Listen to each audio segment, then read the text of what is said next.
pour saluer l'organisation de ce dialogue national et surtout pour réaffirmer l'attachement constant de notre parti à la concertation, au consensus et à la recherche de solutions partagées.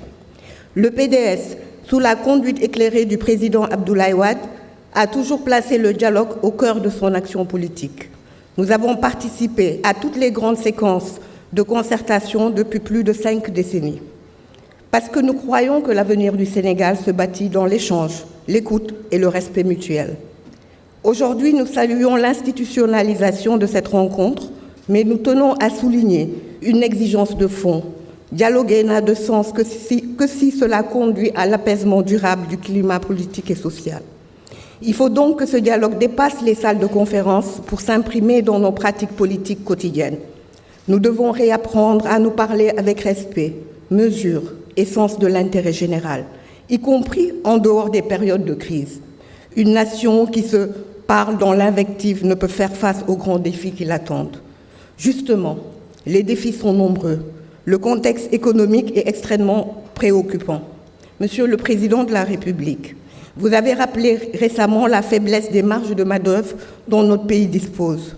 Le Sénégal connaît un endettement préoccupant, une croissance ralentie, une pression fiscale insoutenable et une jeunesse de plus en plus désabusée.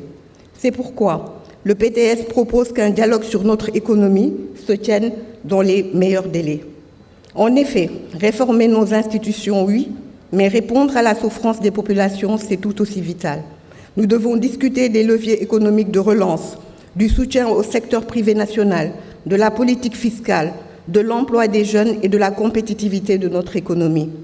Par ailleurs, nous appelons à la mise en œuvre urgente des conclusions issues des assises de la justice.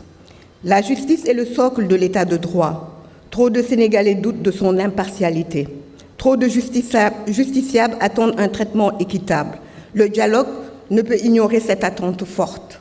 Il ne s'agit pas de discuter pour la forme, il faut agir avec méthode, calendrier et volonté politique. Enfin, permettez-moi de transmettre ici, au nom du PDS, les salutations du président Abdoulaye Wade au président Bassirou Diomaye Faye. Le président Wade m'a chargé de lui dire combien il attache de l'importance à cette nouvelle étape du Sénégal démocratique. Il forme le vœu que ce dialogue contribue à réconcilier les Sénégalais, à restaurer la confiance et à faire en sorte que l'héritage démocratique de notre pays soit consolidé. Le PDS, malgré les épreuves récentes, reste debout, fidèle à ses idéaux et déterminé à participer activement à toute initiative sincère visant à sortir notre pays de la crise. En participant à ce dialogue, nous venons non pas défendre un camp, mais porter une voix patriotique, constructive et lucide.